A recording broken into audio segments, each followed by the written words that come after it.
339,000 jobs were created last month. That's more than 13 million jobs created since President Biden took office. Unemployment has been below 4% for almost a year and a half. The last time our nation had such a long stretch of low unemployment was in the 1960s. The share of working age Americans in the workforce is also at its highest level in 16 years. The president's leadership to avert default means we will continue to deliver good jobs for the American people and communities throughout the country. The bipartisan budget agreement protects our historic and hard-earned economic recovery and all the progress that the American workers have made in the last 2 years. Members of Congress from both parties came together to prevent a catastrophic default and demonstrated once more that America is a nation that pays its bills and meets its obligations and will always be. It is a testament to the president's strength that more Democrats than Republicans in both houses of Congress voted for this bill. The work is far from finished, but this bipartisan agreement is a reminder of what's possible when we act in the best interest of our country. Now, yesterday, as you all know, marked the first day of Pride Month. The Biden-Harris administration joins Americans across the country to celebrate the strength, resilience, and bravery of the LGBTQI plus community and reaffirm our commitment to fight for equality and freedom for all people. The reality is this year has been really scary for our community. People are being treated, threatened, intimidated, and targeted for who they are and who they love. This year alone, more than 600 anti-LGBTQI bills have been filed in state houses across the country, and a significant portion of those bills target transgender youth. As President Biden says, these young people are some of the bravest people he knows, but no one should have to be brave to be themselves. It's why the president has taken historic steps to advance equality for LGBTQI community and protect civil rights. He was proud to sign an executive order directing federal agencies to protect LGBTQI families and youth, support youth mental health, and stop harmful conversion therapy policies. DOJ is actively supporting challenges to state laws that target transgender kids. In light of the Dobbs decision, he took action to protect marriage equality by signing into law the Respect for Marriage Act. And he continues to call on Congress to pass the Equality Act to enshrine civil rights protections for LGBTQI plus Americans in federal law. On behalf of the administration, I will say to the LGBTQ plus community that we see you, we love you, and we will continue to celebrate you not just this month, but every month. We're going to continue to stand alongside you and fight back against these attacks, and we're going to remain focused on advancing equality for all people across the country. Now today, as you all know as well, we're also marking National Gun Violence Awareness Day, and in recognition, the White House will be lit in orange lights this evening, and many of us are wearing orange, as you can see from what I'm wearing today, all orange, as we remember the thousands of Americans killed and injured in acts of gun violence across our nation. As some of you may know, this observance started a decade ago after a 15-year-old girl named Hadia Pendleton was shot and killed on a playground in Chicago, just 1 week after marching in President Obama's second inaugural parade. Soon after this tragedy, Hadia's friends commemorated her life by wearing orange. They chose this color because it's what hunters wear in the woods to protect themselves from others. Wear orange is now observed every June. As the president said this morning in his statement, he's proud to have signed the most significant gun safety legislation in decades and dozens of executive actions. But as we all know, it is nearly not enough. It will take congressional action to make the kinds of meaningful reforms we need to keep our communities safe, like kids like Hadia. Today, Vice President Harris will also deliver remarks at John Lewis High School, where she will talk about the administration's actions to reduce gun violence and call on young people to continue leading efforts to end gun violence and save lives. Today and every day, the President and the First Lady are praying for the victims of gun violence across America. and for the survivors who will carry trauma for the rest of their lives. And the President continues to call on Congress to act on common sense reforms that will curb our gun violence epidemic, like establishing universal background checks, requiring safe storage of firearms, and finally, banning assault weapons and high-capacity magazines. Now, finally, this weekend, just to give you guys a week ahead of what's going to be happening in the next couple of days, the President will remain in Washington, D.C. On Monday afternoon, the President will welcome Prime Minister Mette Frederiksen of Denmark to the White House to further strengthen the deep and enduring ties between the United States and Denmark. Later, the President will welcome the Kansas City Chiefs to the White House to celebrate their championship season and victory in the Super Bowl 57. On Tuesday, the President will hold a cabinet meeting. The Vice President, per usual, will participate in that cabinet meeting as well. On Thursday morning, the President will greet Prime Minister Sunak and Mrs. Murty of the United Kingdom of an official working visit to further deepen the relationship, the close and historic relationship and partnership between the United States and the United Kingdom. Then the President will hold a bilateral meeting with the Prime Minister in the afternoon. As I mentioned before, the President will host a joint press conference with the Prime Minister as well. In the evening, the President will host a Pride celebration with Betty Who on the South Lawn. Friday evening, the President and the First Lady will travel to Camp David. On Sunday, the President and the First Lady will return to the White House from Camp David. In the evening, the President and the First Lady will host a reception for the Ford Theater Gala at the White House. Finally, on a bittersweet note, we hope you'll join us today in saying goodbye to our valued member of the White House press team. You all know Hiile Haru as the always kind, always smiling press wrangler who keeps events running smoothly. What you may not know is that Hiile is a lawyer and a business school graduate who spent the last 10 months of her presidential management fellow and here with us, as you all know, and she has been an indispensable member of our team. We will miss you, Hiile. We will miss your kindness. And also, apparently, I didn't know anything about this, but you have brought in Hawaiian snacks before, which I've never tried, so I don't know how I got left out of this. But she brings them to the office, and her willingness to take on any challenge to help the White House press team and the reporters we work with. I know many of you will join me tonight and for the goodbye festivities this evening. And if you cannot join us this evening, please come to the lower press and please say goodbye to our press team member and also our favorite lawyer as well. I think you have something to share with our friends here in the room.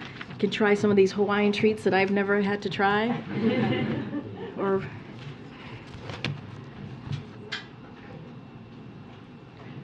I think one thing we could be known for as this press team is giving a lot of treats. We love to share. You're very welcome. Thank you. Mahalo. Oh my, there you go, mahalo. That's right, Nancy. Nancy knows. Okay, with that, let's get going. Chris, Hello. what you got for us? So, the President had the fall yesterday. The White House said that he's fine. Was he checked out by a doctor? What was that examination like? What was the result? So just want to remind everybody what the President was in Colorado Springs for yesterday. He was there to offer his thanks to the dedicated, brave women and men and women who are graduating and about to serve in the Air Force. And he was proud, very proud, to shake the hands of more than 900 of them beforehand. So I just want to make sure that we are aware, as Commander-in-Chief, that is why he was there, and he was incredibly proud to do so. And just to make sure we clear the record here, he tripped over a sandbag on the stage, and briefly he tripped and got up, and he got right back up and continued what he was there to do. He did not, there was no need for the doctor to see him as it was related to the fall, and he's doing fine. You saw, some of you saw him last night when he returned, getting off of Marine One on the South Lawn. He spoke to this, so I would refer you back to his comments, and so I'll just leave it there. Another question on his speech yesterday at the Airport Academy. I expressed a lot of confidence that Sweden would be accepted to NATO. What is the source of his confidence? And Biden spoke with Erdogan earlier this week. Was there an assurance given there that made him more confident? So I'm not going to go into private discussions or conversation that he had with Erdogan. I mentioned a couple of days ago that the president did bring up Sweden and NATO, and so the president continues to be confident, and he's hopefully, we hope that this will definitely occur, that we'll see Sweden be part of the NATO alliance. Thanks, Karine. What can you tell us about the president's remarks tonight in the Oval Office? What's behind the decision to do it tonight and in that setting?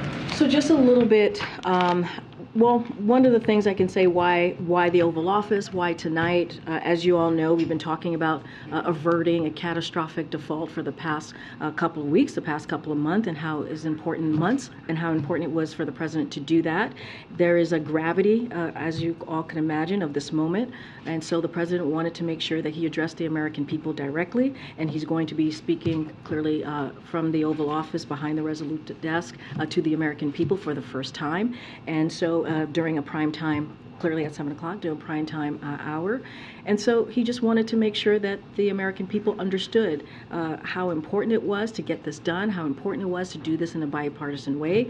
This would have been a first ever default. We've listed out what could have happened. We created a recession potentially, triggered a recession, lose millions of jobs, up to 8 million jobs, increase costs for all Americans. When we're talking about retirement accounts and devastating paychecks, that's what could have happened by Monday if we didn't get this done. Cause chaos and catastrophe in the world economy, and undermine the full faith and credit of the United States. That's what was able to avert it in a bipartisan way, and so the president wants to lay that out for the American people, and that's what you're going to hear him do today. Fitch is now warning that the U.S. credit rating is still, though, at risk, even once this deal is done. How confident are you that a downgrade will be avoided? So look, as we all saw, a bipartisan agenda come together in a way that Congress should work, right?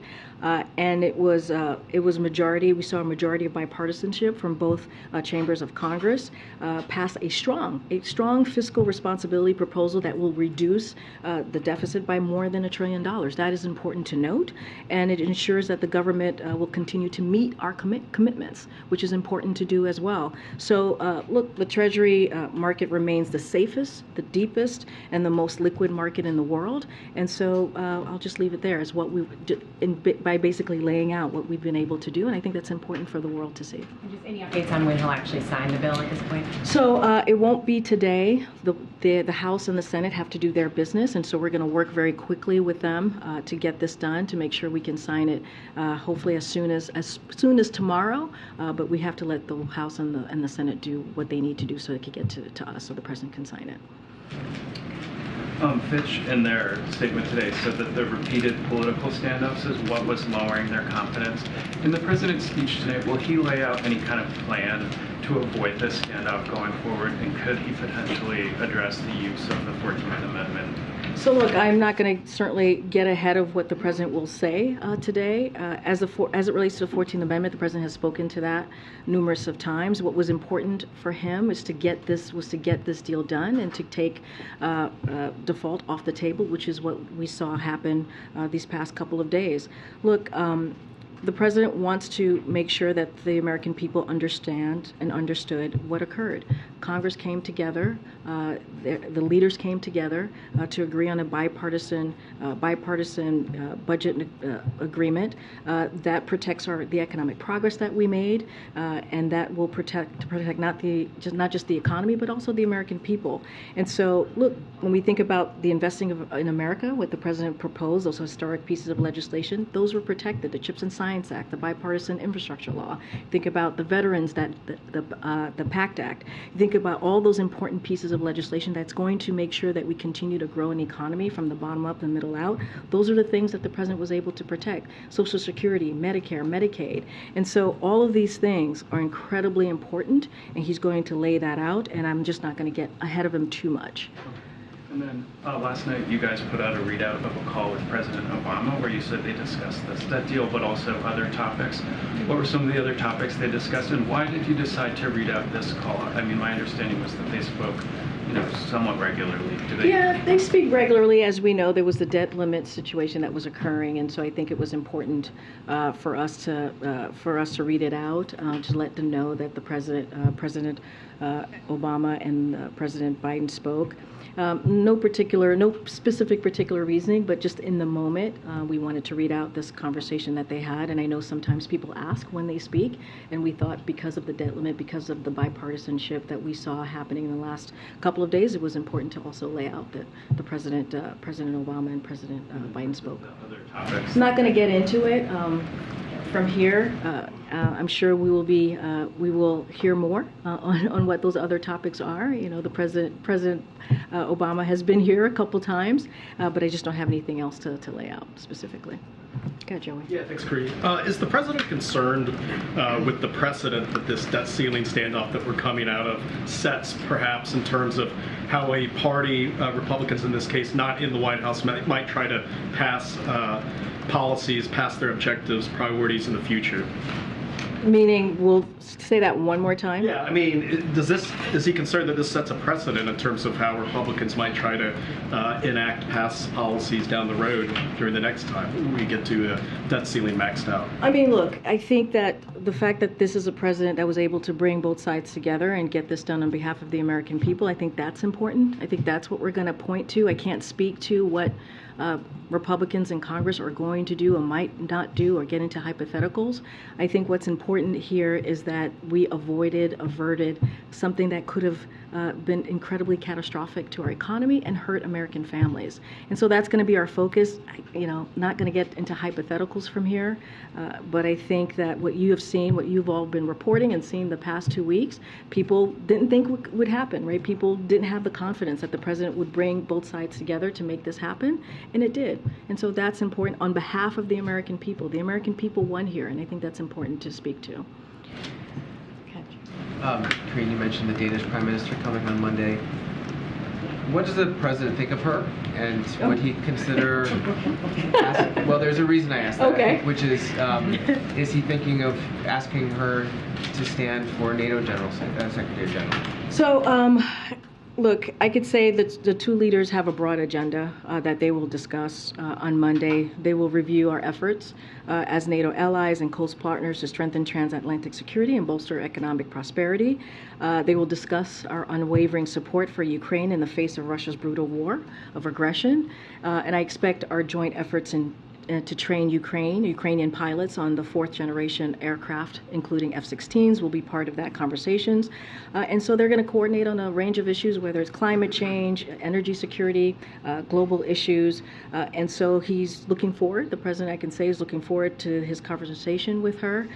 They had a good conversation when they met in NATO summit in Madrid. Last year's NATO summit in Madrid. And so he's looking forward to continuing that conversation. I'm just not going to get ahead of anything specifics. Clearly, we'll have there'll be a bilat.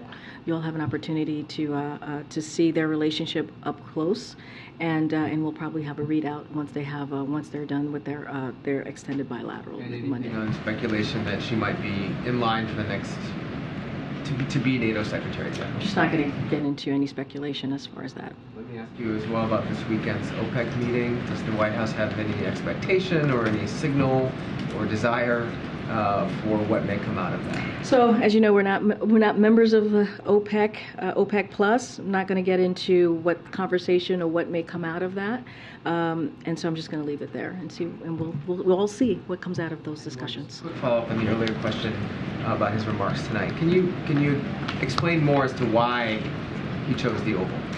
Look, he chose the Oval because this was really the gravity of the situation of what could have happened, if we indeed didn't avert, I should say, defaulting could have been catastrophic.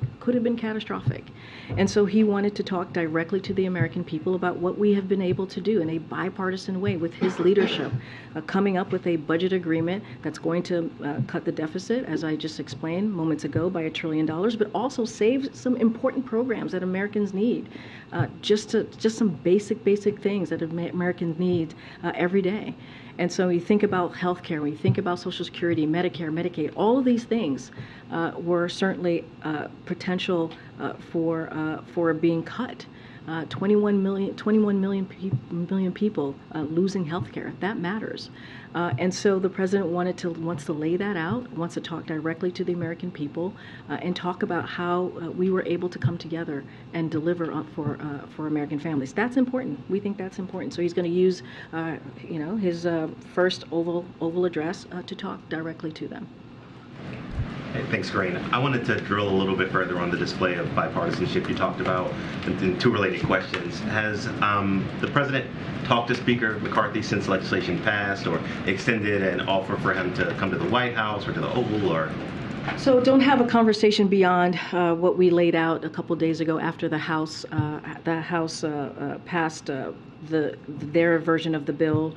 The president certainly spoke to Speaker McCarthy after that passage.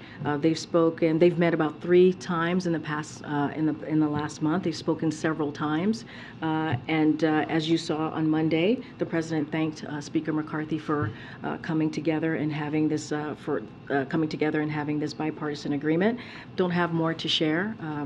As the Speaker, clearly they will be talking and meeting a lot more on different legislative agendas and issues, but I just don't have anything else to share beyond that. And on that, I wonder if people can glean from this that that you guys have more of a template for how to deal with the Speaker in an era of divided government, with these negotiations ultimately coming up successful.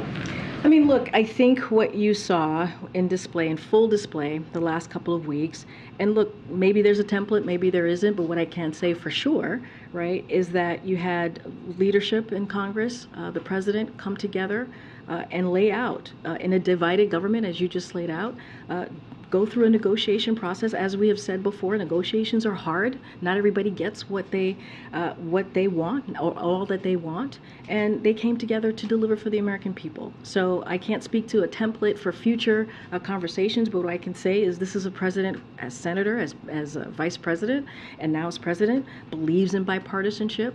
Many people said he couldn't do it when he talked about it during his inaugural address, right, before stepping into the role, and he was able to do that. He was able to continue the bipartisanship that we have seen on historic legislation and now on averting something that would have been catastrophic to our economy. Okay. Thank you. Going back to Fitch and their continued negative watch, has the White House or Treasury or anyone else been in touch with Fitch and the other ratings agencies even after a deal coming together? And are you concerned that a downgrade could still happen? The S&P downgrade happened in 2011 after there was a deal.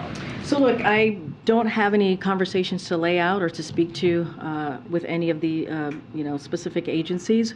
What I can lay out and speak to is this bipartisanship that we saw from both chambers, which is important, right? We saw both chambers come together and deliver here because of the president's leadership, and the deficit. It's going to lower the deficit by $1 trillion. That's what I can speak to. Again, the Treasury market remains safest, deepest, and most liquid market in the world, and I think that's important. I cannot speak to what agencies are going to be doing. What I can speak to is what we've been able to do from here, and I think that's what's important here. During the most frenzied part of the negotiations, some Hill Democrats were frustrated that Kevin McCarthy was going out into the hallways and talking to reporters constantly nonstop, and that he was sort of controlling the narrative, while the White House and the president especially were pretty quiet publicly. Is this Oval Office address the president getting the last word? Look, the president is the president, and the American people look to him for deliver on their behalf. And when you think about what could have happened here if we did not pay our bills, right? If we did not get this done, if we did not avert a default, that would have been catastrophic. When you think about millions of jobs being lost, when you think about people's retirement accounts, you think about what could have happened here to our seniors, to our veterans, to American families across the country on programs that they truly, truly need. That is something that the president believes he should speak to. That is something that the president believes that he has an opportunity to talk directly to the American people. This could have been, as we've said over and over again, as you all reported, it could have been devastating to our economy, devastating to American families. He believes this is a good moment to lay that out and to talk to the American people and how we were able to come together to avert this crisis, potential crisis. Okay. Can you speak to whether you're confident that it will be signed in time for Treasury to do what it needs to do to avoid running out of cash? They said as soon as Monday. You're saying signing as soon as tomorrow, which raises the prospect of signing Sunday. Is it good? Are you good on this? We feel confident. We feel confident. We are not nervous. We feel confident that it could be signed as soon as tomorrow. The House and the Senate clearly have to do their business in getting the bill to us. As far as any specifics as what Treasury needs to do, I would certainly refer you to them.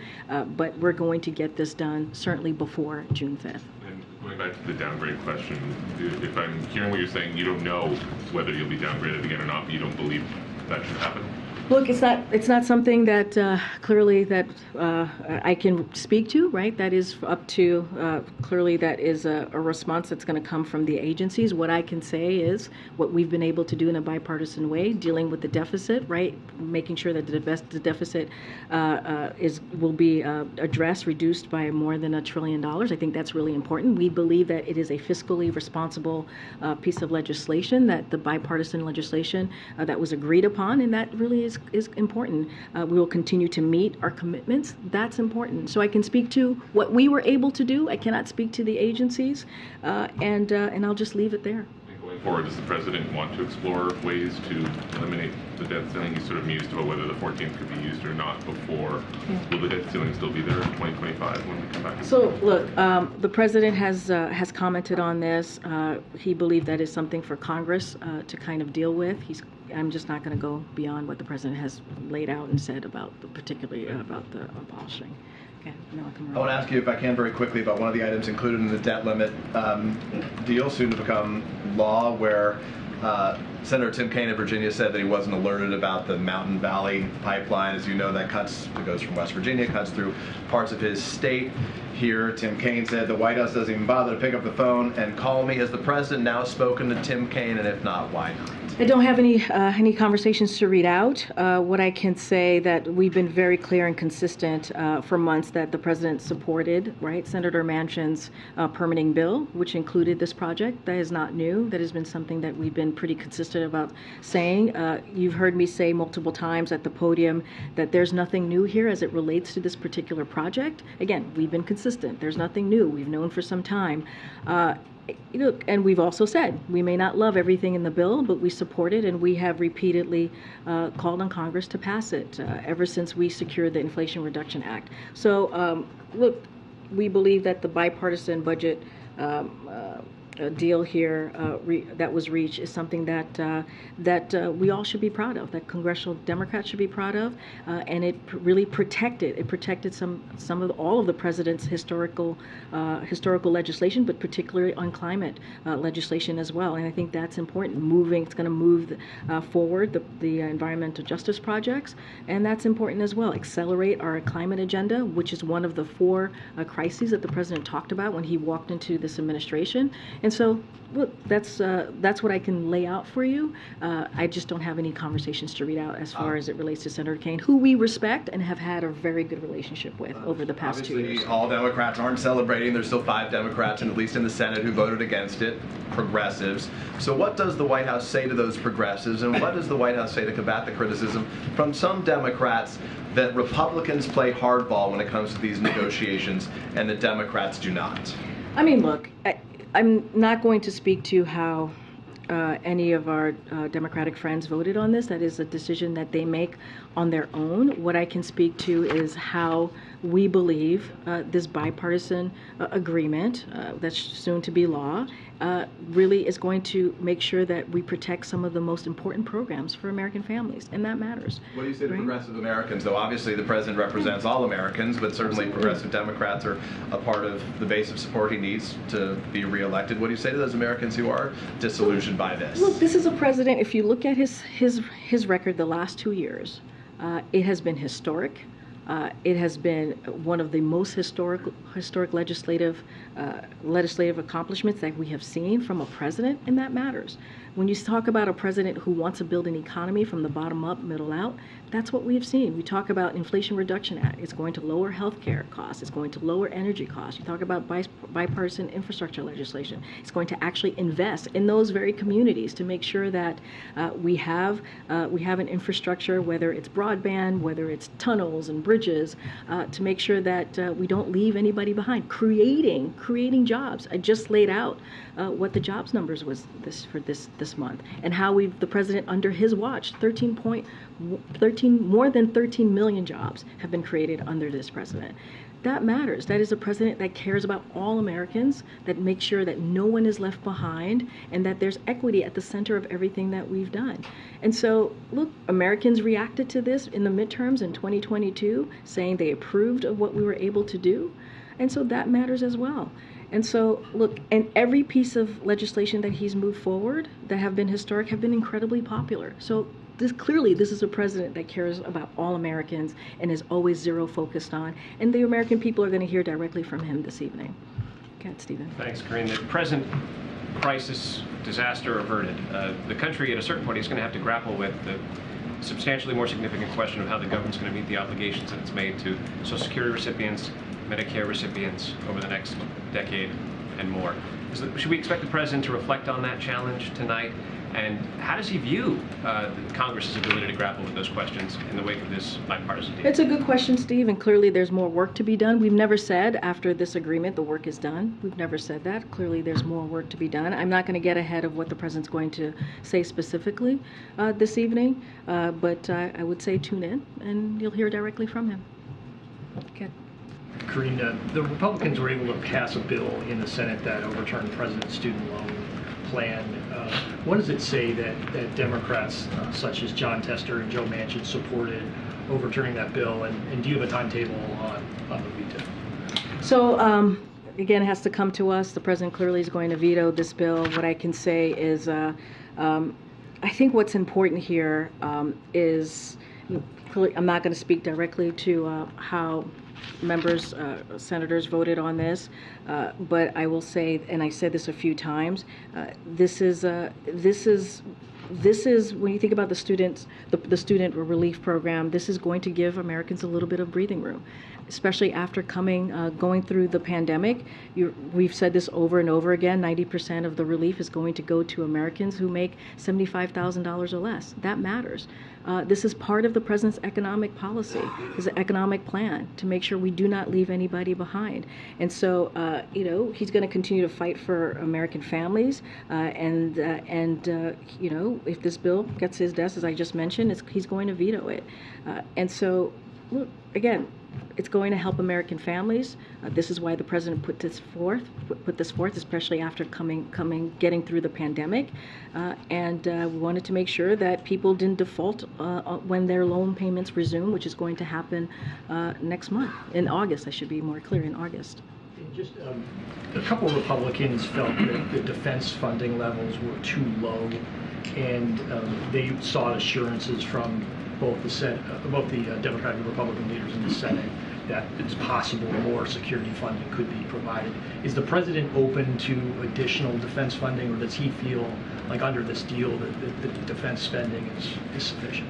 So look, we kept the levels that the president asked for, as you know, if you look at his fiscal year 2024 budget, and so that's important. The president felt like he was able to protect that. I'm not going to go into what's, there's going to be an appropriations process, as you all know. Director Young talked about that when she was here, so certainly not going to get into that process.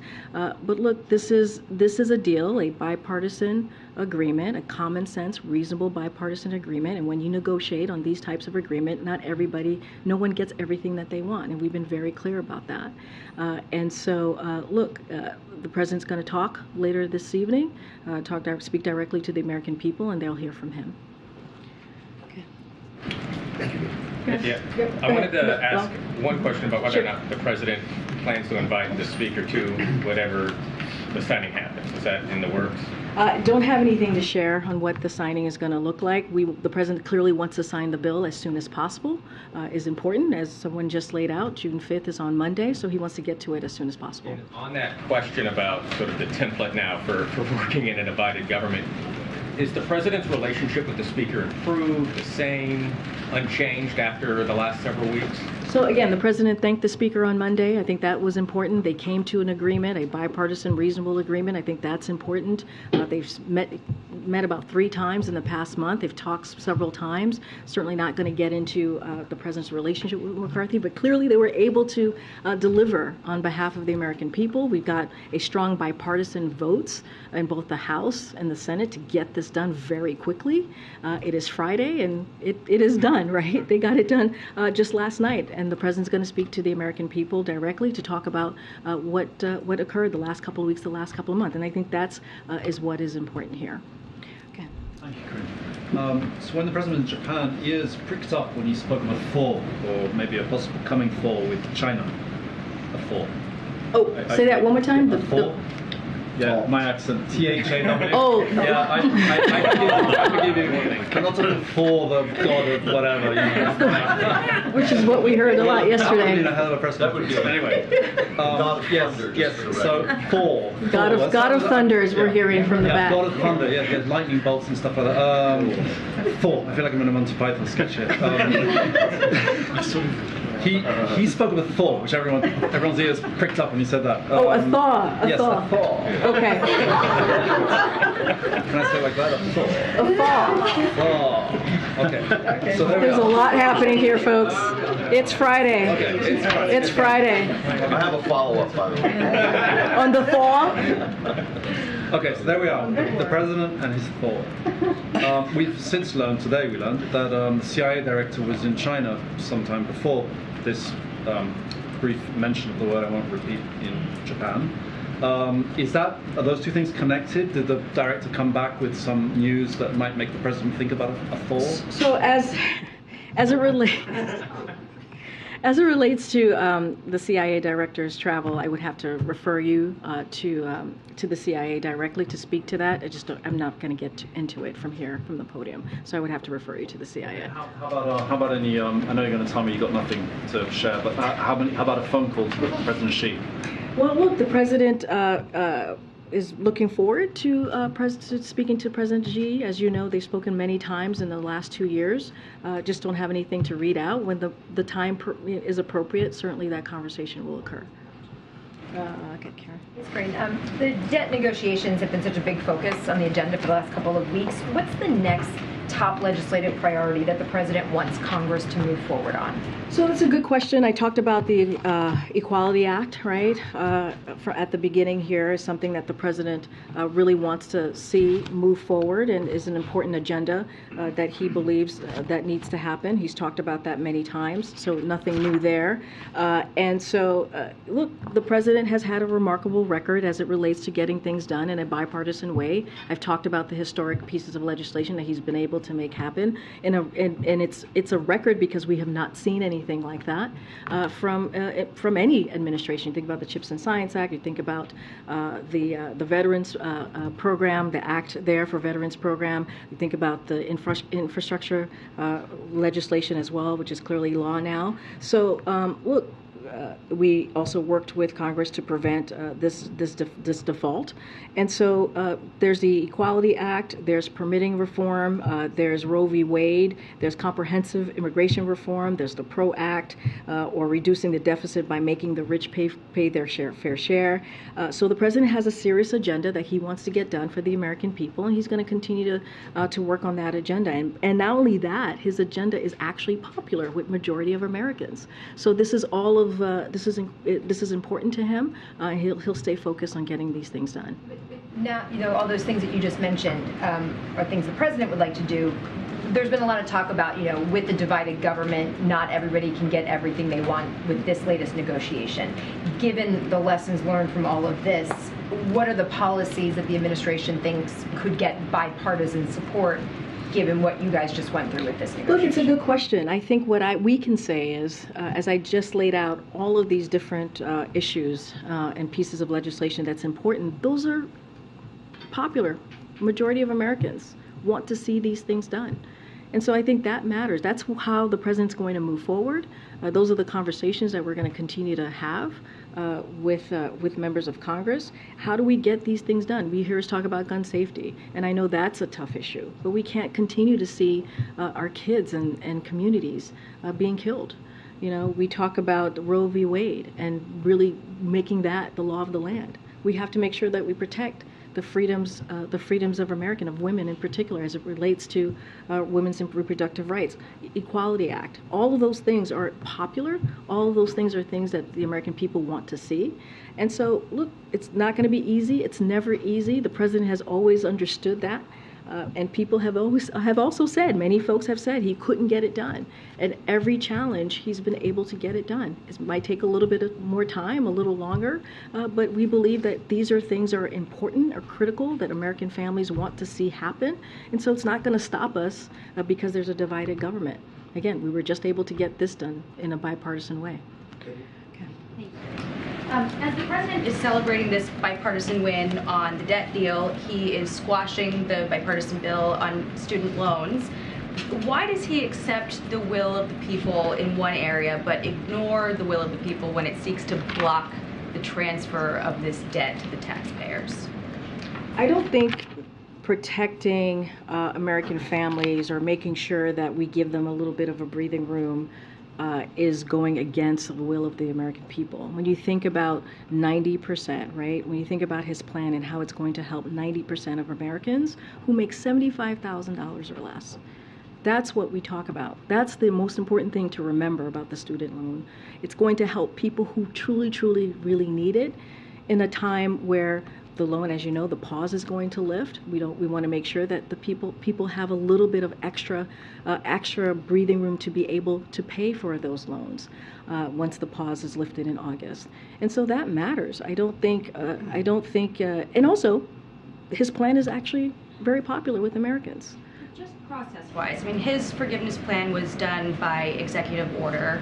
Even the payment pause was done through an emergency statute. But the debt bill that mandates restarting payments got votes in Congress to pass. This bill, rejecting the forgiveness program, cleared both chambers and is heading to the president's desk. I mean, how do you argue with that this is clearly what people want to see happen? So look, you're talking about debt relief that would have made 40 million people eligible who are borrowers. 40 million people. Again, most of whom are making less than $75,000 a year. That's who the president is focused on. That's who the president wants to make sure he protects. And that's what he did. And look, we also preserved our ability to pause student loan payments should be necessary in an event of future emergencies. That's also important, right? We have to look to see what happens. We don't know what's going to happen in the future. So we have to make sure we're ready for that.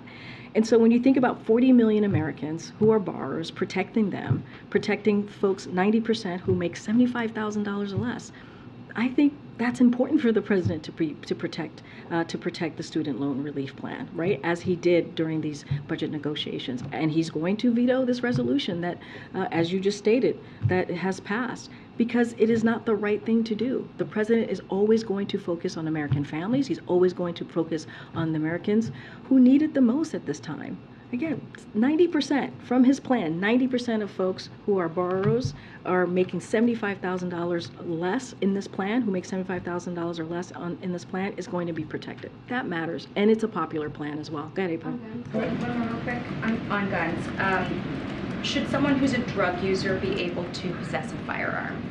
I'm not going to get into tit for tat on this. I'm just not going to. Go ahead.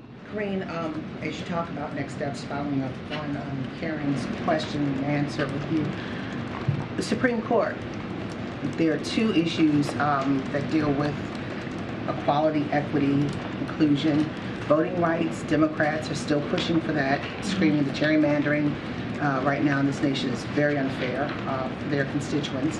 And also the issue of the admissions, affirmative action admissions in colleges. What are you bracing for, or what are you planning for in the recent weeks to come? So look, that's something that the Department of Justice certainly is keeping an eye on.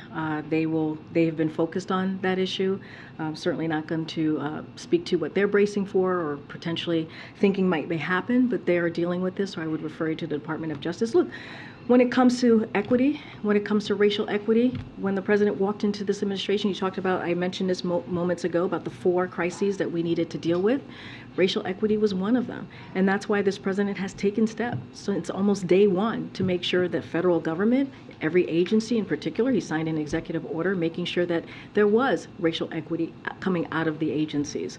And as it relates to voting rights, he's been very clear about where he stands on that and making sure that we deal with that in a real way, making sure that there is legislation calling on Congress to put forth the legislation that deals with voting rights.